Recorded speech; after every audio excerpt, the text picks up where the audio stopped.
అందరికీ సంక్రాంతి శుభాకాంక్షలు. ముగ్గులు గొబ్బమ్మలతో బిజీగా ఉన్నారా? మా ఇంట్లో సంక్రాంతి ఎలా అయిందో తెలుసా? మా తెలంగాణ ఫేమస్ సకినాలతో పండుగ పనులు స్టార్ట్ అయ్యాయి. చిన్నప్పుడు సకినాలంటే అమ్మో ఎంత పనో అని అనుకునే వాళ్ళం.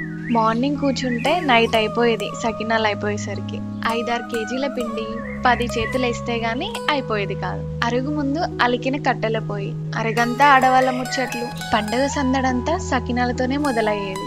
సకినాలు చేయడం పెద్ద కాంప్లికేటెడ్ ప్రాసెస్ ఏం కాదు. బియ్యాన్ని కడిగి కొద్దిసేపు ఆరబెట్టి కొంచెం పచ్చిగా ఉన్నప్పుడే పిండి పట్టించుకోవాలి. అలా పట్టించిన పిండిలో నువ్వులు, వాము, సాల్ట్ వేసి బాగా కలుపుకోవాలి. అలా బియ్యాన్ని కడగడం వల్ల పిండి జిగురుగా సకినాలు పోయడానికి వీలుగా ఉంటుంది. ముందుగా గౌరమ్మను పెట్టి సకినాలు పోయడం అయితే మొదలు పెడతాం. బతుకమ్మ చేసినప్పుడు గౌరమ్మను చేస్తామని అందరికీ తెలిసిందే. కానీ తెలంగాణలో ఏ పండగ అయినా గౌరమ్మను చేసే పనిని మొదలు పెడతాం. గౌరమ్మ అంటే తెలంగాణలో ఇంటి ఆడబిడ్డ లెక్క. అందుకే సకినాలు చేయడం అయిపోయాక ఇల్లంతా నిండుగా ఉండాలని ఒడ్ల గుమ్మిలో వేసేవారు.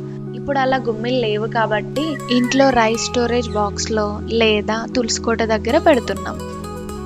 మొత్తానికి మా మాస్టర్ చెఫ్ హెల్ప్ తో సకినాలు పోయడం అయితే ఆల్మోస్ట్ అయిపోయింది. సకినాలు పోసిన తర్వాత కొద్దిసేపు ఆరనివ్వాలి. ఆరినాక కాలుస్తేనే క్రిస్పీగా వస్తాయి, లేదంటే గట్టిగా సరిగ్గా కాలవు.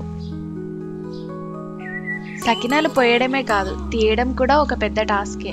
ఎందుకంటే ఆల్రెడీ ఆరిపోయి ఉంటాయి. జాగ్రత్తగా తీయాలి, లేదంటే బ్రేక్ అయిపోతాయి.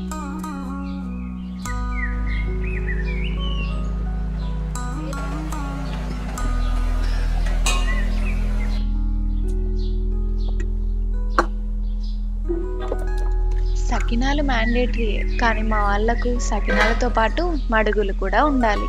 ఇంకా లేట్ ఎందుకని అదే రోజు మడుగులు కూడా స్టార్ట్ చేసాం. కొన్ని ప్లేసెస్లో వీటిని జంతికలు అని కూడా అంటారట. ఇంతకీ మీరేమంటారు? కామెంట్స్లో చెప్పండి.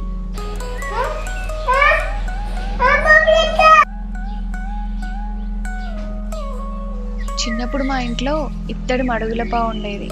దాంతో మడుగులు చేయడం ఎంత కష్టంగా ఉండేదో. కానీ దిస్ వన్ టాస్క్ కాస్త ఈజీ చేసింది.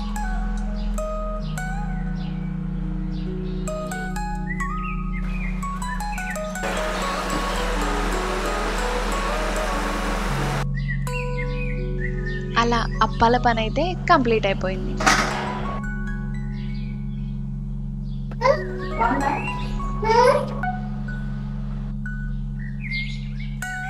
ఈ బిజీ లైఫ్స్లో కుదరట్లేదు, కానీ ఎంతైనా పల్లెటూరులోనే బాగుంటాయి ఏ పండగలైనా. మేము చిన్నప్పుడు కజిన్స్ అందరం కలిసి బాగా సెలబ్రేట్ చేసుకునే వాళ్ళం ఏ పండగైనా. కానీ స్టడీస్ కోసం, జాబ్స్ కోసం ఇప్పుడు ఎక్కడెక్కడికో వెళ్ళి ఉండాల్సి వస్తుంది. తప్పట్లే ఈ జనరేషన్లో లైఫ్ని లీడ్ చేయాలంటే. పాసిబుల్ అయితే ప్రతి పండగకి ఊరెళ్ళి హ్యాపీగా ఎంజాయ్ చేయొచ్చు. ఇన్ కేస్ కుదరకపోతే పాత మెమరీస్ గుర్తు చేసుకుంటూ హ్యాపీగా ఫీల్ అవ్వాలి. మొత్తానికి ముగ్గులేసి గొబ్బమ్మలు పెట్టడం కూడా అయిపోవచ్చింది. సంక్రాంతి విషెస్తో పాటు మా అక్క నాకు ఒక వీడియో షేర్ చేసింది. మీరు కూడా లుక్ వేయండి. మన పాటలు వచ్చు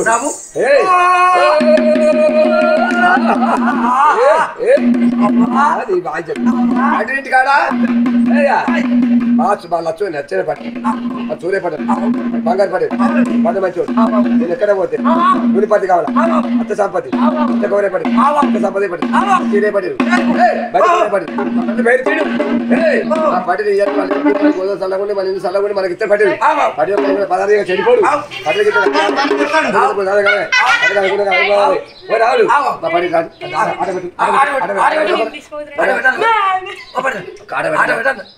నాలుగు మొత్తం పెట్టుకుంటా, నాలుగు మొత్తం పెట్టుకుంటా.